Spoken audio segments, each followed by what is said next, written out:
Bonsoir à tous et bienvenue dans Question Éco, votre nouveau rendez-vous quotidien qui fait le point sur la situation économique actuelle au Maroc et ailleurs, avec un décryptage le plus clair possible en cette période de crise inédite que traverse la planète et le royaume. Le nouveau coronavirus a porté un sérieux coup à une bonne partie des entreprises marocaines. Les chiffres sont là. Le Haut Commissariat au Plan table ne constate plus qu'une très faible croissance de 0,7% au premier trimestre écoulé au lieu des 1,1% prévus. Alors, à quoi ressemblera l'après-Covid-19 dans le monde des affaires? Nous poserons aussi la question chaque jour à des experts et acteurs économiques. On commence ce soir avec le bilan des actions engagées dans le cadre du fonds spécial créé sous l'impulsion du roi Mohamed VI, un fonds dédié, je vous le rappelle, à la gestion de la pandémie du nouveau coronavirus.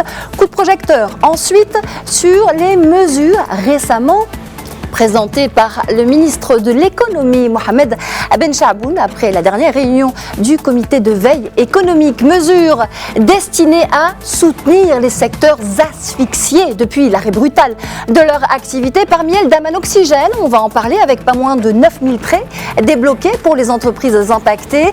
Les TPE-PME ne sont pas oubliés, ainsi que les auto-entrepreneurs. Ils pourront, eux, bénéficier d'un taux de crédit à 0%. Alors, comment, selon quels critères, ces mesures d'envergure saluées par ailleurs à l'étranger sont-elles pour autant suffisantes pour éviter la banqueroute aux entreprises? On en parle maintenant. À contexte exceptionnel, fonds exceptionnel.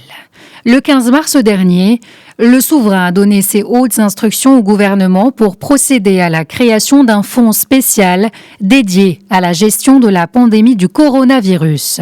32,2 milliards de dirhams ont été récoltés à la date du 24 avril, selon le ministre de l'Économie et des Finances, Mohamed Benchaboun.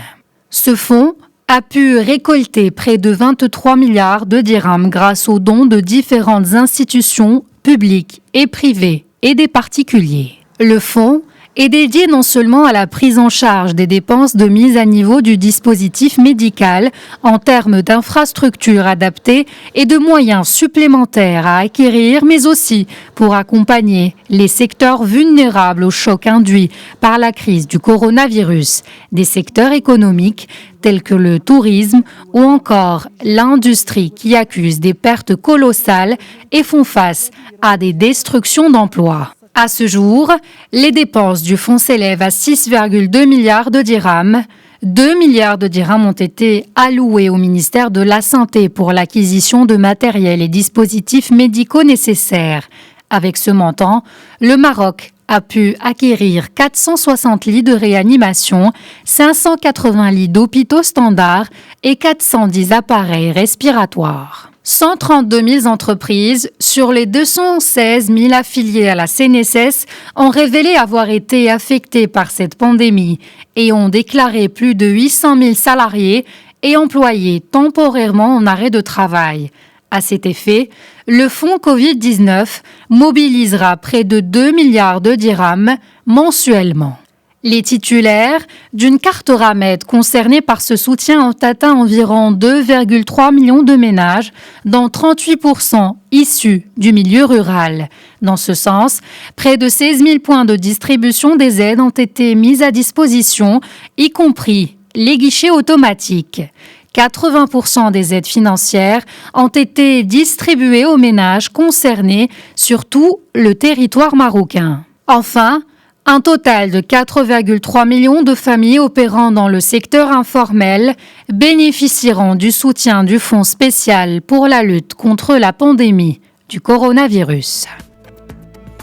Et pour aller plus loin encore à présent sur le bilan de gestion de ce fonds spécial que vient de nous faire Zineb Messari, j'ai le plaisir maintenant de recevoir Adil Hidan, adjoint au directeur des études et des prévisions financières au ministère de l'Économie, des Finances et de la Réforme de l'Administration. Bonsoir à vous et merci d'avoir accepté notre invitation. Bonsoir et merci pour votre invitation. Alors, nous venons de faire le point sur le bilan et les dépenses de ce fonds spécial. Pensez-vous à présent, pouvez-vous nous parler davantage du bilan social de ce fonds? A-t-il atteint son objectif? Je crois que vous avez brillamment présenté le bilan. Si je devrais un peu m'étayer sur ce bilan social, je tiens tout d'abord à rappeler que ce fonds de lutte contre la pandémie Covid-19 a été créé sur instruction de Sa Majesté, que Dieu l'assiste. Et à date, ce fonds, il a dû bénéficier tout d'abord aux salariés et employés qui travaillent dans le secteur formel, ceux qui sont affiliés à la CNSS. On a compté 800 000 affiliés qui devraient bénéficier de ce fonds à raison d'une indemnité mensuelle de 2000 dirhams par mois, allant du 15 mars jusqu'au fin juin. Et ces 800 000 ont été déclarés par 132 000 entreprises qui se sont manifestées en difficulté sur les 216 000 affiliés à la CNSS, donc soit le 1/3 des entreprises. Ce fonds a également bénéficié aux personnes qui travaillent dans le secteur informel et qui ont dû voir un peu leur activité impactée par le confinement obligatoire suite à l'état d'urgence sanitaire que connaît notre pays. Alors là, il y a deux tranches. Pour les ramédistes, c'est-à-dire les gens qui disposent d'une carte de régime d'assistance médicale, ces gens-là, ils ont commencé déjà à bénéficier d'une indemnité qui oscille entre 800 dirhams et 1200 dirhams, selon la taille des ménages. Les chiffres dont on dispose maintenant, ils sont de l'ordre de 2,3 millions de ménages qui devraient en bénéficier, dont 38% dans le monde rural. Parallèlement à cette franche de population qui travaille dans le secteur informel, il y a une autre frange de la population qui ne dispose pas de cette couverture médicale, de la carte Ramed. Alors là, ces ménages aussi, ils ont commencé à bénéficier de cette aide financière à partir du 23 avril dernier, à raison d'une indemnité qui oscille entre les 800 dirhams et 1200 dirhams par ménage. Donc c'est les mêmes indemnités que les ramédistes. Alors Adil Hiden, depuis son lancement, ce fonds spécial a suscité un véritable élan de solidarité nationale. Sa création a même été saluée à l'étranger. Est-ce que l'on peut dire qu'il s'agit d'un élan de solidarité sans précédent dans l'histoire du royaume? Exactement, on ne peut que se féliciter justement de cet élan de solidarité qui s'est manifesté d'une manière volontaire, témoignant justement de la générosité de nos concitoyens, y compris les Marocains résidant à l'étranger, pour justement en faire les chiffres dont on témoigne maintenant. On est aux alentours de 32 milliards de dirhams, donc une vraie manne qui témoigne, comme je l'ai dit, de la générosité et de cet élan de solidarité manifestée par nos concitoyens. Merci. La sensibilisation à la communication, elle est toujours en cours pour que cet élan de don et de solidarité se consolide et se développe davantage. Merci infiniment Adil Hiden pour toutes ces précisions. Je rappelle que vous êtes adjoint au directeur des études et des prévisions financières au ministère de l'économie, des finances et de la réforme de l'administration. Alors, ce fonds spécial dédié à la gestion de la pandémie du coronavirus est un des piliers de la stratégie marocaine pour lutter contre l'épidémie et limiter aussi les dégâts sur l'économie nationale. Pour ce faire, l'industrie s'est elle aussi mise sur le pied de guerre avec 17 usines désormais reconverties dans la fabrication de 7 millions de masques chirurgicaux certifiés par jour. Mais ce soir, c'est la mise en place du comité de veille économique qui nous intéresse et plus précisément de ces mesures annoncées pour anticiper les répercussions socio-économiques de la crise sanitaire. C'est l'objet de la seconde partie de Questions Éco. Alors, demande de report de remboursement des échéances de crédit bancaire, prêts exceptionnels. Je vous propose donc à présent un coup de projecteur sur les dernières annonces du ministre de l'économie, Mohamed Benchamoun, pour endiguer la crise. Quelles sont ces mesures? On voit ça tout de suite avec Zina Messari. On regarde. La situation économique et financière du Maroc est depuis le début de la crise sanitaire au centre de l'intérêt du comité de veille économique. Plusieurs réunions ont été tenues pour venir en aide aux entreprises en difficulté. Il a été décidé de mettre en place un crédit à taux zéro pour les auto-entrepreneurs impactés par la crise du Covid-19, pouvant atteindre un montant de 15 000 dirhams. Disponible depuis le 27 avril, il sera remboursable sur une période pouvant aller jusqu'à 3 ans avec un délai de grâce d'1 an. Les nouvelles mesures portent également sur le traitement comptable dérogatoire pour étaler les dons et les charges relatives à la période de l'état d'urgence sanitaire sur 5 ans. Le comité a également adopté une mesure exceptionnelle pour appuyer les auto-entrepreneurs, l'extension du bénéfice de Daman Oxygène aux entreprises opérant dans le secteur de l'immobilier affecté par la crise du coronavirus. Il a également été décidé d'assouplir les procédures de déclaration des salariés affiliés à la CNSS qui sont en arrêt provisoire. Les déclarations peuvent être faites sur une fréquence hebdomadaire à compter de ce mois d'avril 2020. Pour lutter contre la propagation du coronavirus, le ministère de l'Industrie, du Commerce, de l'Économie verte a lancé un programme de soutien au profit des TPME investissant dans la fabrication de produits et équipements utilisés contre cette pandémie. À travers l'Agence nationale pour la promotion des petites et moyennes entreprises, Maroc PME et les TPME peuvent désormais souscrire à un appel à projet nommé Imtiaz Technologies visant à contribuer à hauteur de 30% du montant global de l'investissement plafonné à 10 millions de dirhams pour les PME et à 1,5 million de dirhams pour les TPE. Cet appel à projet concerne notamment la fabrication de produits d'hygiène comme les gels hydroalcooliques, masques, bavettes médicales, casques et des solutions de stérilisation pour surface et matériel médical. Alors, comment les entreprises accueillent-elles ces mesures destinées à faire face à la crise Covid-19 ? Abdel Fergui, président de la Confédération TPE-PME, nous a rejoint pour en parler, tout comme l'économiste Mehdi Fakir. Bonsoir à vous deux et merci d'être avec nous. Bonsoir et merci pour l'invitation. C'est un plaisir. Alors, première question à Abdallah Al-Fergui. Quel impact concret ces mesures ont-elles sur les TPE-PME en cette période de crise ? Tout d'abord, les TPE, les PME, les auto-entrepreneurs sont très touchés, les plus touchés du secteur privé au Maroc. Mais malheureusement, ils n'ont pas bénéficié d'accompagnement approprié. Donc, les décisions qui ont été prises sont toutes favorables à tous les tissus économiques marocains, les grands comme les petits. Mais généralement, les plus touchés sont les TPE, surtout les TPE, les entrepreneurs. Ils n'ont pas eu un accompagnement et les décisions qui ont été prises par le comité de veille économique et le gouvernement n'ont pas touché les TPME qui on est très touché et on souffre depuis la première semaine de coronavirus jusqu'à maintenant. Il n'y a pas de mesures concrètes pour ces types d'entreprises. Alors, quelle serait l'urgence concernant justement ces toutes petites entreprises qui souffrent, Abdel Fergui, comme vous dites, quelle serait l'urgence par rapport au comité de veille économique ? L'urgence, nous avons lancé une étude le 18 mars et cette étude a été publiée largement par les médias et tous les organismes qui s'intéressent à la très petite et moyenne entreprise. Cette étude nous a démontré que 83% des TPE-PME sont en arrêt total et seulement 17% qui sont en activité partielle. Je dis partielle.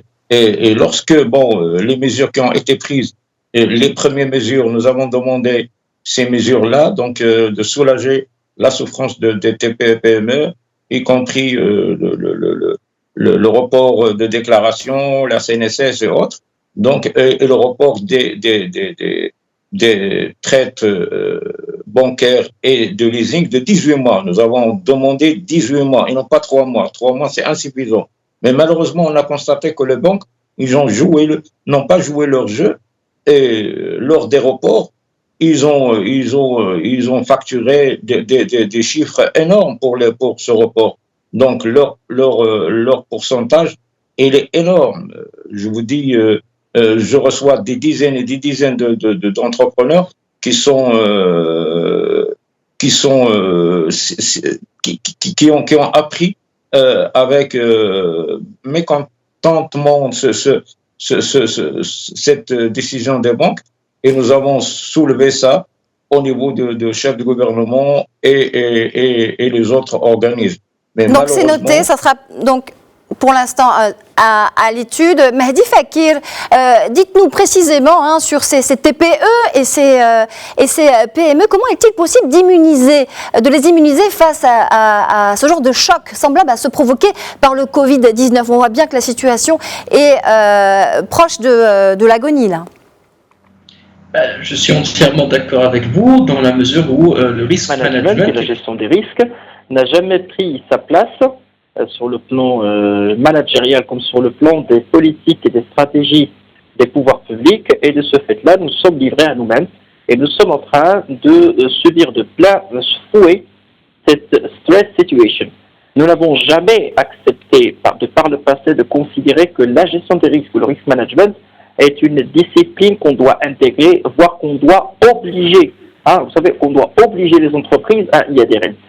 Donc les solutions possibles, qui étaient des fonds de garantie ou des provisions financières au niveau de la PME-TPE, malheureusement n'ont jamais été prises en considération, n'ont jamais été prises au sérieux. Les entreprises sont généralement monosegments, ils n'ont jamais appris à s'adapter, ils ne sont pas adaptables, et de ce fait-là, il y a toujours cette problématique et ce sujet majeur qui est culturel et sociétal, ce qui fait aujourd'hui que nous avons des problématiques qui sont structurelles et pour lesquelles il va falloir vraiment s'atteler le plus tôt et le plus rapidement possible.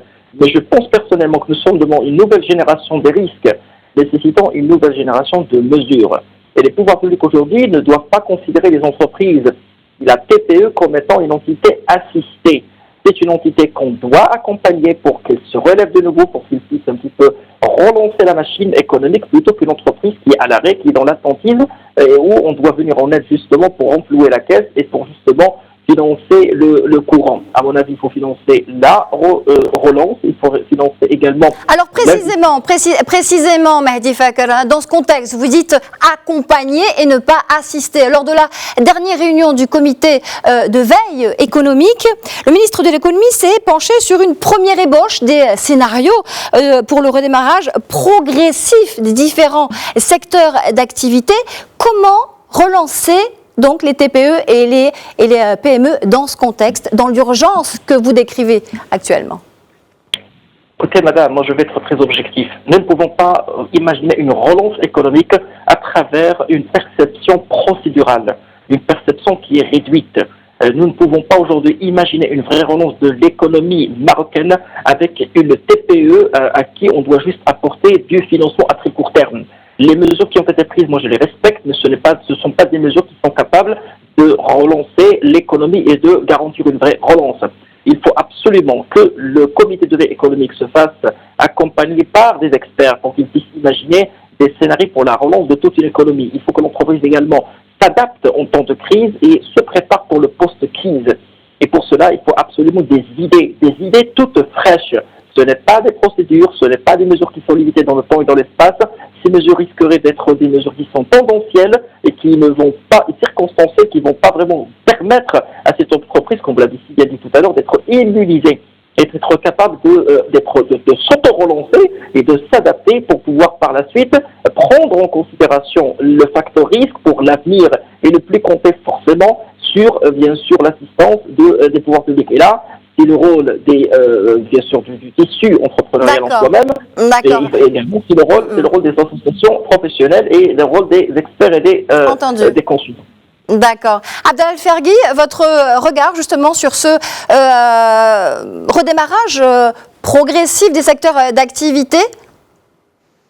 Oui, nous avons, dès la publication des résultats de l'enquête, nous avons envoyé nos propositions pour le redémarrage des TPE, PME et les auto-entrepreneurs au chef du gouvernement et au président du comité de veille économique. Donc, nous avons une vision qui peut-être n'est pas la même que celle du gouvernement. Je vous donne un seul exemple. Ils considèrent que les secteurs les plus touchés sont le tourisme et le textile. Nous, d'après l'étude et d'après ce qu'on sait de nos membres, les secteurs les plus touchés, ce sont les services, oui, le bâtiment et aussi le commerce et autres. Le textile, le tourisme, il vient en 5e position. Donc pour nous, les TPE, c'est pas comme les grandes entreprises. Mais malheureusement, le gouvernement, ils écoutent les grandes entreprises de patronat. Nous avons dit dès le premier jour de la constitution de cette comité d'éveil qu'on soit présent, que notre voix soit écoutée. Nous proposons pour le redémarrage, c'est l'accès de TPE le plus vite possible au financement. Lorsqu'on dit financement, c'est le programme TELACA qui doit être adapté à cette situation-là et qu'il doit être généralisé à tous les TPE plus de 5 ans, et non pas les moins de 5 ans. Il faut repenser, c'est ce que vous dites, il faut repenser le système d'accès au financement des TPE et des PME. Oui, ce matin, je suis en discussion avec les responsables de la CCG pour Daman Oxygène. Il n'est même pas adapté à nous. Les premières commandes, les banques, ils ont accepté les grands comptes. Ils ont accepté des crédits de 20 millions, de 10 millions, de 15 millions de dirhams. Ils ne veulent pas accepter les crédits des petits entrepreneurs. 250, 200, je reçois beaucoup de demandes et refuser des TPE qui ont besoin simplement de 200, de 250, 300. Nous avons proposé au chef de gouvernement et au comité d'éveil économique, à son président, qu'il y ait une ligne de financement qui ne dépasse pas les 500 000. Il ne faut pas nous associer avec les grandes entreprises, les grands comptes. Il faut qu'il y ait des lignes spécifiques, comme on fait la France. Donc, nous, on demande à ce qu'il y ait une banque d'État, comme les BPI France. Donc, BPI France, ils ont créé leur banque d'État pour spécial TPE. Et lors de cette crise, c'est cette banque qui a accompagné les TPE. Nos banques ne peuvent et ne veulent même pas accompagner les TPE dans les meilleures conditions que maintenant dans les moments de crise. Ils ne veulent même pas en parler avec les TPE. Je reçois des demandes de partout, des entrepreneurs qui frappent à la porte de leur banque et ils reçoivent tous des refus. Donc c'est vraiment une approche différenciée là, que vous demandez adaptée aux TPE et aux PME. Mehdi Faker, vous rejoignez le point de vue d'Abdallah Fergui par rapport à cet accès au financement? Mais aussi l'accès aux commandes. Je ne dis pas que l'accès au financement tout seul. L'accès au financement tout seul va encombrer les entreprises des crédits. Mais l'accès aux commandes aussi. L'accès aux commandes, donc, accès au financement, mais dans le cadre d'une approche donc différenciée, adaptée aux TPE et aux PME. Mehdi Faker, votre avis sur ce sujet? Il est clair, je l'ai toujours exprimé, je ne suis pas du tout pour que notre entreprise soit une entreprise assistée. On ne doit pas lui ramener le crédit, on ne doit pas lui ramener la commande, on doit lui apprendre tout d'abord à faire et à fonctionner avec des fonds propres. On doit lui apprendre tout d'abord à ce que l'entrepreneur fasse clairement le distinguo entre le patrimoine professionnel et son patrimoine personnel. On doit clairement proposer à l'entreprise comment se différencier, avoir son propre produit pour par la suite faire adapter la commande. Ce n'est pas la commande qui doit être là pour que notre entreprise, c'est comme s'il va consommer du prêt-à-porter. Je rejoins Seyed Fergui dans la mesure où il y a toujours des problématiques d'accès au crédit parce que malheureusement le catalogue des crédits n'a jamais été à 100% adapté. Il y a toujours eu des problématiques qui sont liées à la communication, mais il y a eu certainement, et là je rejoins entièrement l'attitude des banques, il y a également des problématiques liées au risque de la contrepartie. Il ne faut pas oublier aujourd'hui que la suspension du ratio de solvabilité expose les banques à terme à une explosion du taux de sinistralité au regard de ce risque qui est systémique. Donc aujourd'hui, le fait que les banques mettent la main à la pâte, ça ne veut pas dire forcément que les banques vont pouvoir par la suite récupérer ce qui sont en train aujourd'hui de débloquer.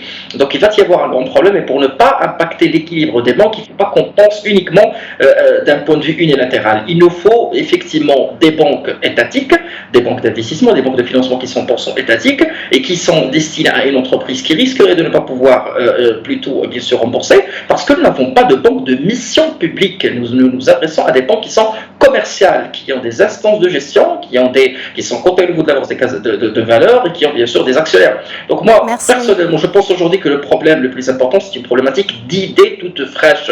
Il faut repenser l'entreprise, il faut repenser le tissu entrepreneurial, il faut repenser l'action. Mehdi Faker, merci infiniment. Ce sera donc les mots de la fin. Merci à vous, Abdel Felgui, président de la Confédération des TPE et des PME, également à Mehdi Faker, économiste. C'est donc terminé pour aujourd'hui. Question écho. Je vous donne rendez-vous demain, même heure, et je vous souhaite une excellente soirée à tous.